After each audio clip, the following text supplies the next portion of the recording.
Welcome back to my channel. मैं उज्ज्वल सिंह आपका फिर से अपने यूट्यूब चैनल पर स्वागत करता हूं। आप लोग खूब लाइक करें, सब्सक्राइब करें, कमेंट करें और बहुत सारा सीखें।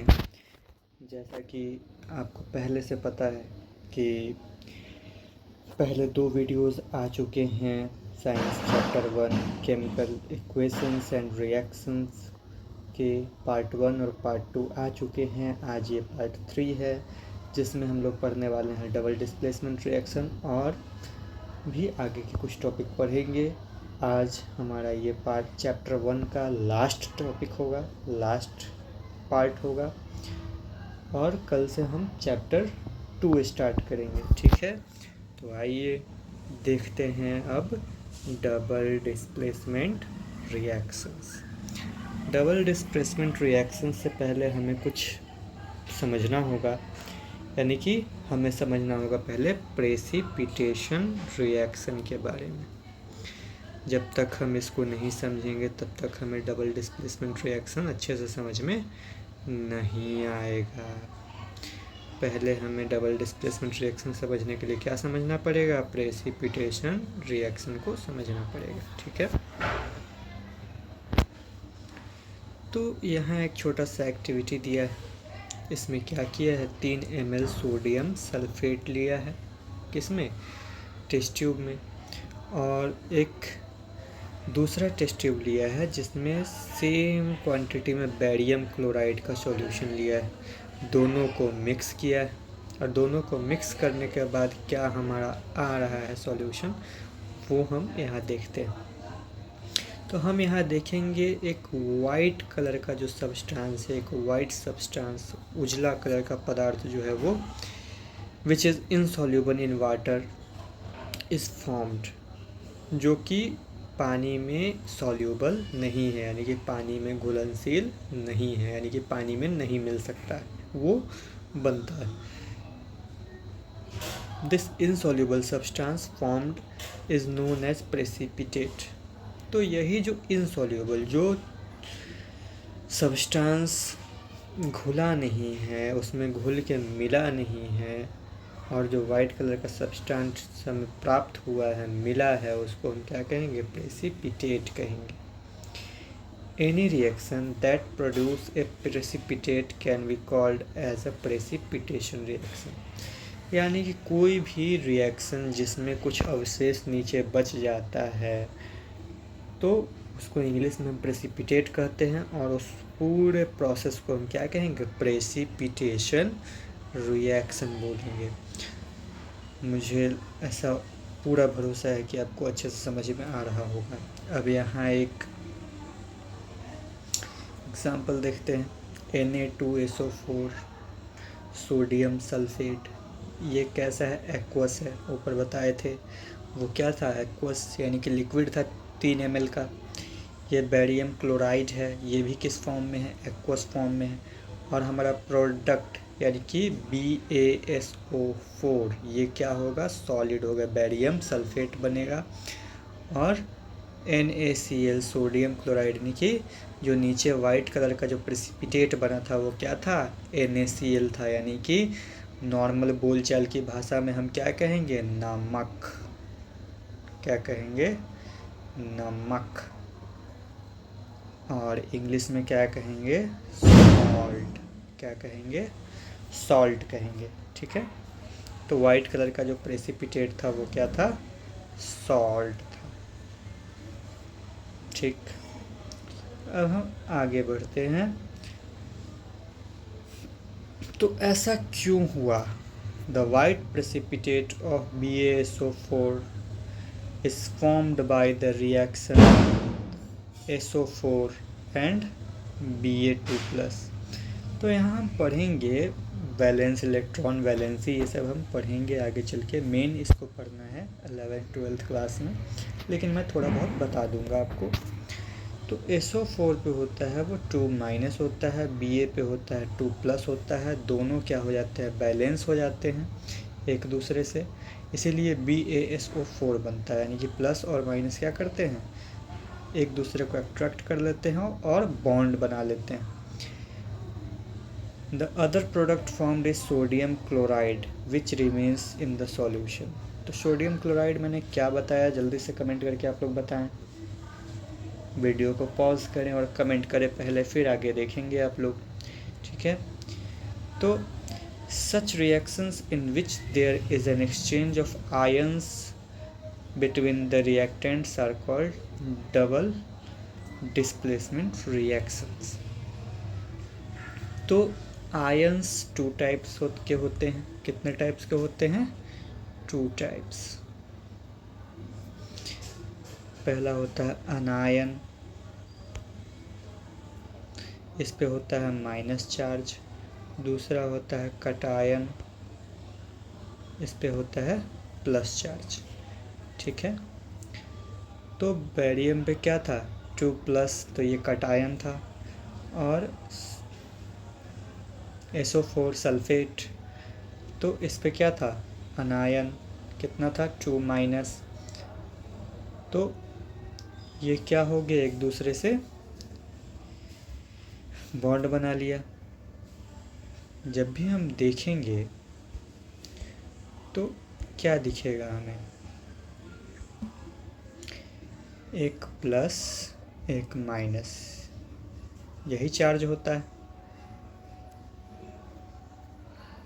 और जैसा कि हम लोग जानते हैं कि like pole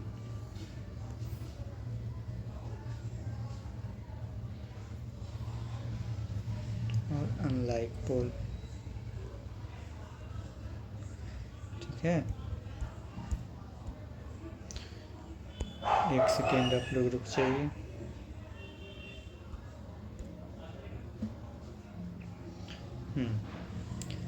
unlike pole attract each other, like pole repel each other, ठीक है। तो ये फॉर्मूला शायद आप लोगों ने पढ़ा हो, कहीं सुना हो।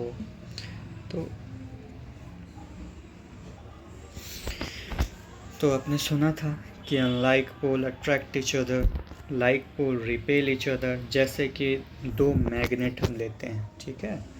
क्या करते हैं? मैग्नेट, एक नॉर्थ और साउथ होता है, और इसी को रखेंगे ऐसे, नॉर्थ साउथ। दोनों क्या हो गए? लाइक पोल हो गए। तो एक दूसरे को क्या करेंगे? रिपेल करेंगे, धक्का देंगे, हटाएंगे, ठीक है।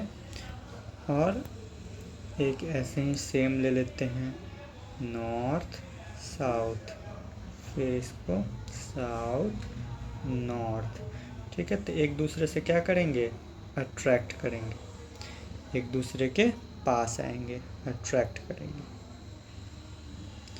वैसे ही ये क्या होगा? अट्रैक्ट करेगा, प्लस और माइनस, और अट्रैक्ट करके खींच के क्या बनाएगा? आयंस को जोड़ के BaSO4 बनाएगा, बेरियम सल्फेट बनाएगा, ठीक है।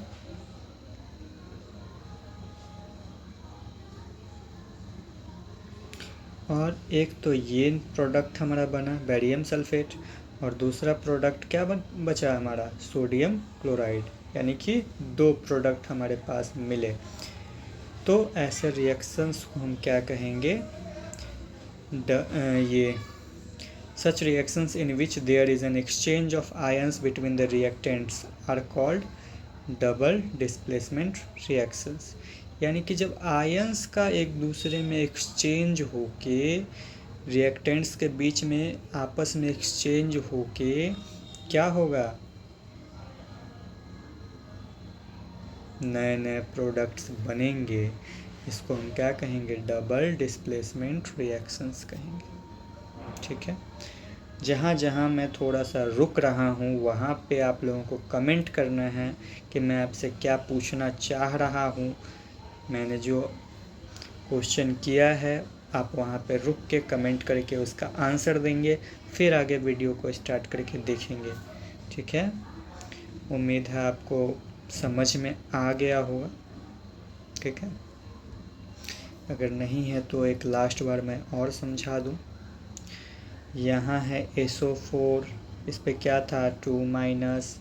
यहाँ क्या था, Ba बैरियम, इस पे क्या था 2+, तो ये दोनों एक दूसरे के साथ क्या बना दिए, BaSO4 बैरियम सल्फेट। ठीक है, और उसी तरीके से ये Na था, ये Cl2 था, तो Na पे कितना प्लस, 1+, लेकिन Na कितना है, Na पे होता है 1+, तो यहाँ 2Na है, तो इस पे कितना हो जाएगा 2+। Cl पे होता है 1-, तो कितने Cl हैं 2, तो कितना हो जाएगा 2-, तो ये भी एक दूसरे को क्या करेंगे, अट्रैक्ट करेंगे, तो हमारा क्या बना है NaCl2। तो यहाँ हम देख रहे हैं ये सभी आपस में क्या कर रहे हैं, अपने आयंस को एक्सचेंज करके नए नए दो प्रोडक्ट बना रहे हैं। कौन कौन से, बैरियम सल्फेट और सोडियम क्लोराइड। इसीलिए ये क्या हो गया, डबल डिस्प्लेसमेंट रिएक्शन हो गया। उम्मीद है आपको ये बहुत अच्छे से समझ में आया होगा। मैं इस पे इतना ज़ोर क्यों दे रहा हूँ, क्यों समझा रहा हूँ, क्योंकि ये बहुत इम्पॉर्टेंट है। ठीक है, अब हम आगे बढ़ते हैं अगले टॉपिक की तरफ, अगले पॉइंट की तरफ। और 1 मिनट, ये सब जितने भी हैं ना एक्टिविटी, ये सब आप लोग करके देखेंगे। अगर कोई प्रॉब्लम आए तो मेरे से पूछेंगे, कमेंट करेंगे, मैं आप लोगों के लिए स्पेशल वीडियो बना दूंगा इस पे। ठीक है, अब चलिए आगे बढ़ते हैं। ऑक्सीडेशन एंड रिडक्शन, हिंदी में इसको कहते हैं ऑक्सीकरण, ऑक्सीकरण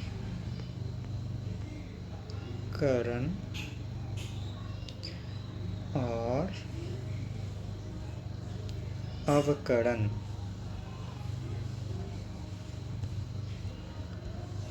ठीक है, ऑक्सीकरण और अवकरण। तो यहाँ भी एक एक्टिविटी के माध्यम से हम लोग समझेंगे, एक्टिविटी के थ्रू समझेंगे। एक चाइना डिश को ले लेते हैं जिसमें 1 ग्राम कॉपर पाउडर डालते हैं, तो क्या मिलता है। The surface copper powder becomes coated with black copper 2 oxide. तो उसमें क्या हो जाएगा, कॉपर का जो पाउडर होगा उस पर काला कलर का कोटिंग चढ़ जाएगा। जैसे कि ये कॉपर का परत है, इस पर काला कलर का कोटिंग चढ़ जाएगा, जो क्या होगा, कॉपर 2 ऑक्साइड। ठीक,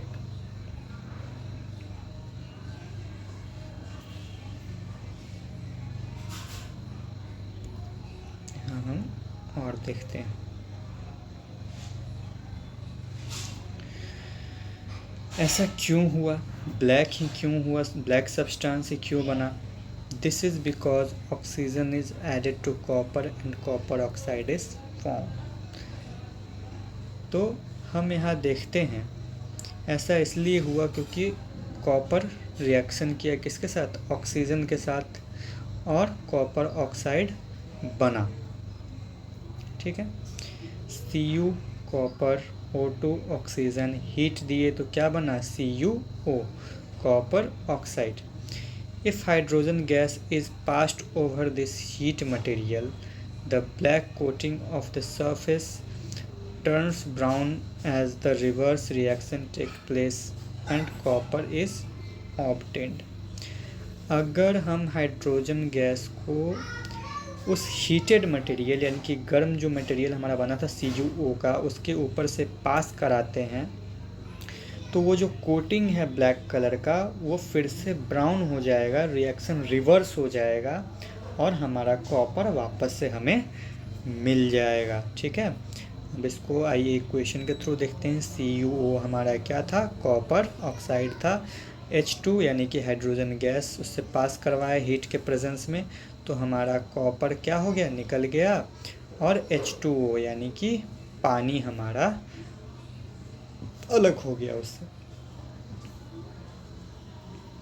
अगर कोई सब्सटेंस ऑक्सीजन गेन करता है किसी रिएक्शन के दौरान, तो उसको हम कहेंगे ऑक्सीडाइज्ड हो गया है, ऑक्सीकृत हो गया है। ठीक है। अगर कोई सब्सटेंस लूज़ करता है ऑक्सीजन, यानी कि उसमें से ऑक्सीजन निकल जाता है उस रिएक्शन के दौरान, तो उसको हम क्या कहेंगे? It says to be reduced, यानी कि उसका रिडक्शन हो गया है, अवकरण हो गया है। ये दोनों पॉइंट जो है मोस्ट इम्पॉर्टेंट पॉइंट है, इससे क्वेश्चंस भी आते हैं और इससे ऑब्जेक्टिव क्वेश्चंस भी आते हैं और सब्जेक्टिव क्वेश्चंस भी आते हैं। तो इन दोनों पॉइंट को याद रखिएगा। पूछ देगा व्हाट इज़ ऑक्सीडेशन, तो हमको लिखना होगा कि if a substance gains oxygen during a reaction it is says to be oxidized और it is says to be oxidation reaction. If a substance loses oxygen during a reaction it is said to be reduce या reduction. यानी कि हिंदी में कहें कि यदि कोई पदार्थ अभिक्रिया के दौरान ऑक्सीजन उसमें ऐड होता है, ऑक्सीजन आता है, तो उसको क्या कहेंगे? वो ऑक्सीडाइज्ड हो गया है।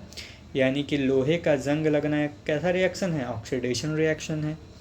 If A substance loses oxygen during a reaction, अगर कोई सब्सटेंस ऑक्सीजन को लूज़ करता है, उसमें से ऑक्सीजन निकल जाता है, तो उसको हम क्या कहेंगे? रिडक्शन या फिर अवकरण। ठीक है। इस रिएक्शन में कॉपर ऑक्साइड जो है वो ऑक्सीजन को लूज़ किया है और बीइंग रिड्यूस्ड, यानी कि जो ब्लैक कोटेड मटेरियल आया है तो वो क्या हुआ? ऑक्सीजन को रिड्यूस करने के कारण ये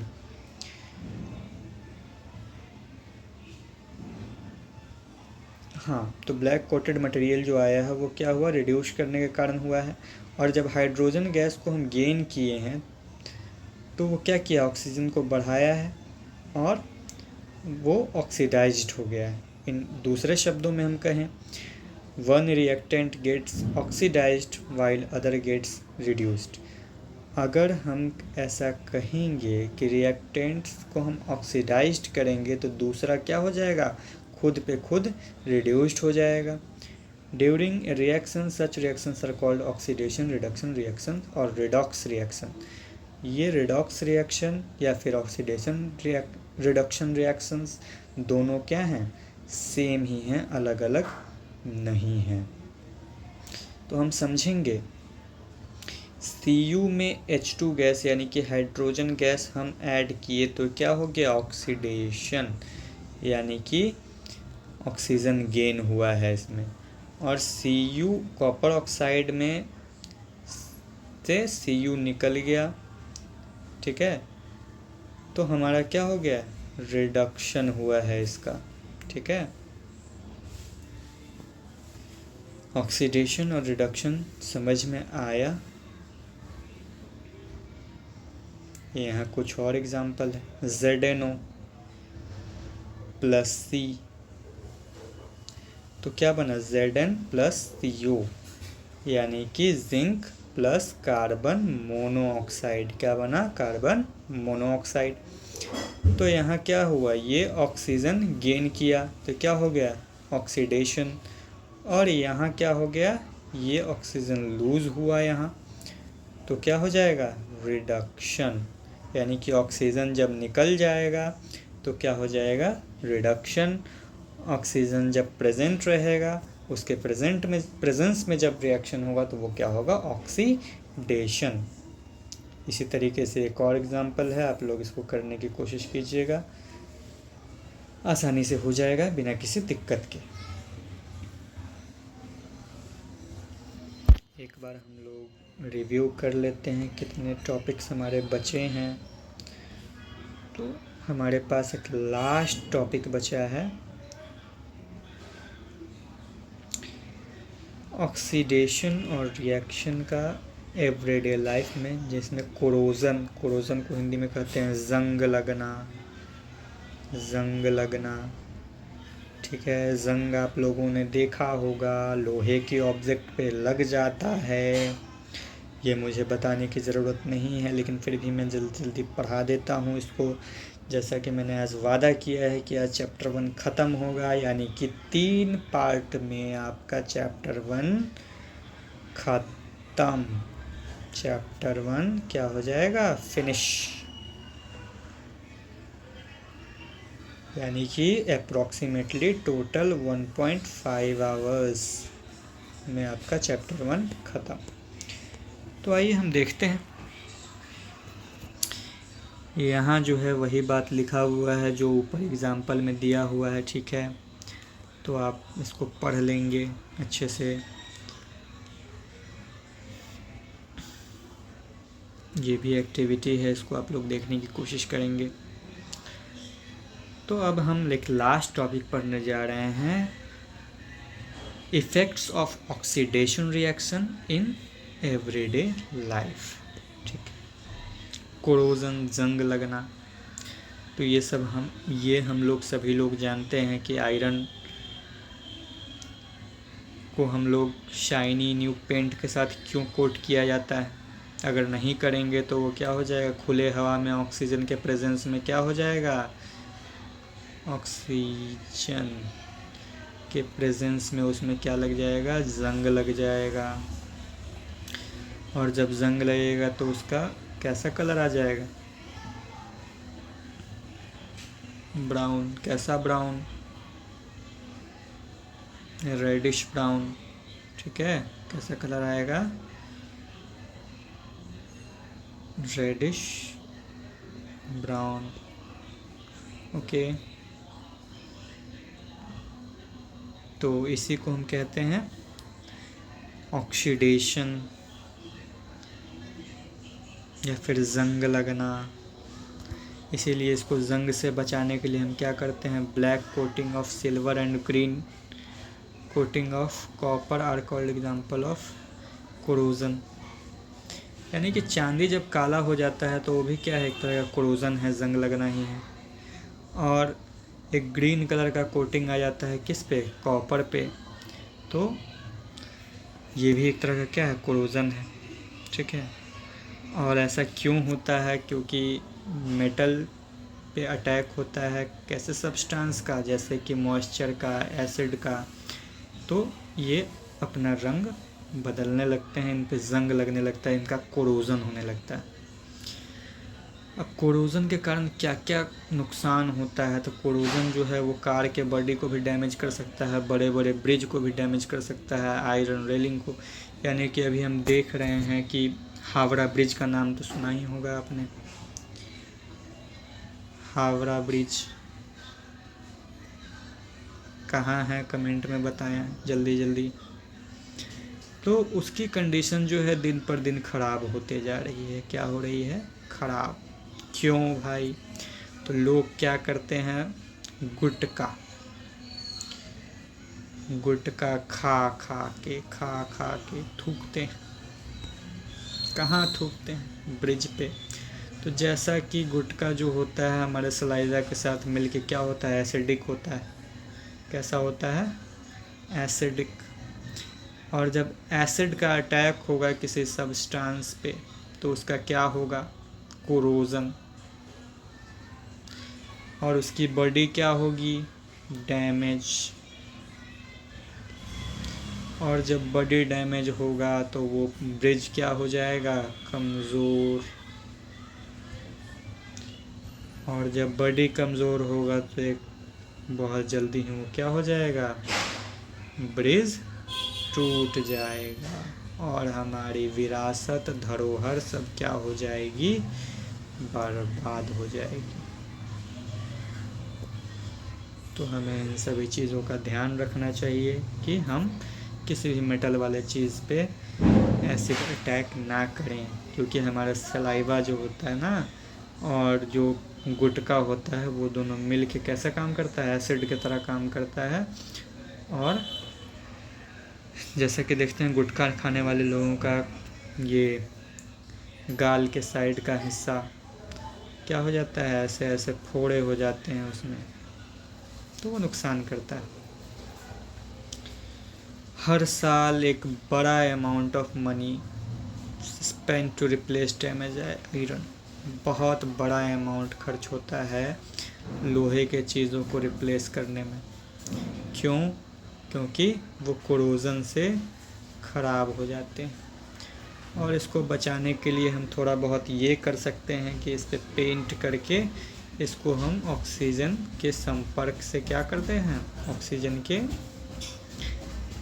ऑक्सीजन के संपर्क से दूर करते हैं, ठीक है, और ताकि ये कुछ समय तक बचा रहे, ठीक है। अब हमारा लास्ट पॉइंट आता है रेंसिडिटी, ठीक है।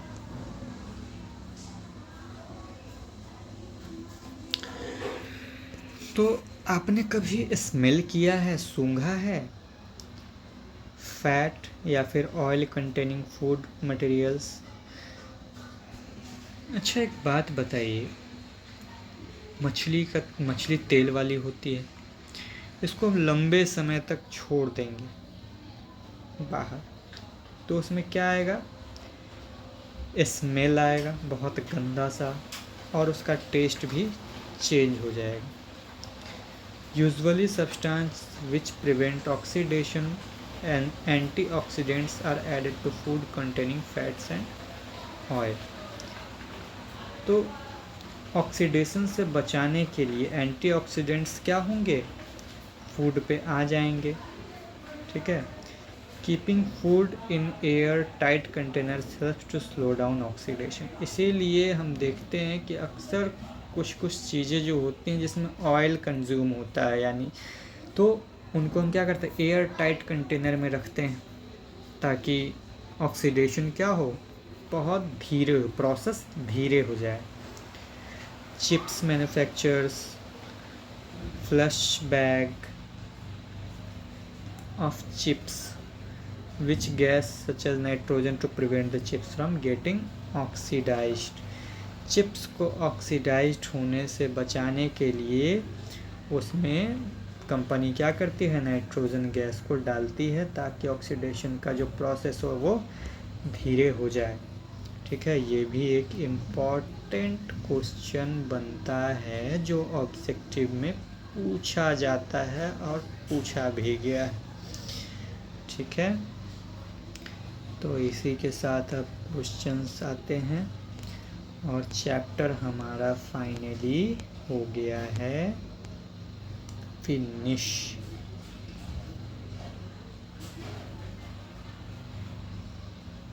जैसा कि मैंने आप लोगों से प्रॉमिस किया था कि अच्छे से समझा के चैप्टर 1 आपको एक एक लाइन बता के ख़त्म करूँगा, वो आज पार्ट 3 में ख़त्म हो गया। इसके पहले जिन बच्चों ने वीडियो नहीं देखा है वो पार्ट 1, पार्ट 2 और तब पार्ट 3 देखें, ताकि आपको और अच्छे से समझ में आए। जब तक आप ये सब नहीं देखेंगे तब तक आपको समझ में नहीं आएगा। तब तक के लिए टेक केयर एंड बहुत बहुत आप लोगों का धन्यवाद। आप लोग जम के क्या करें, लाइक, और क्या करें, कमेंट, और क्या करें, शेयर, और सबसे इम्पॉर्टेंट चीज़ क्या करेंगे, सब्सक्राइब, ताकि आप लोगों को अच्छे अच्छे कंटेंट और पढ़ाई से रिलेटेड सब कुछ मिल सके। तो चलिए मिलते हैं न्यू चैप्टर के साथ कल।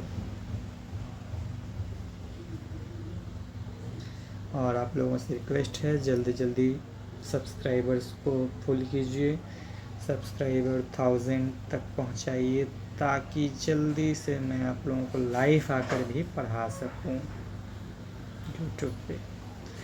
चलिए तब तक के लिए थैंक यू, टेक केयर, और ऐसे ही अपना प्यार और सपोर्ट बनाए रखें। Bye bye.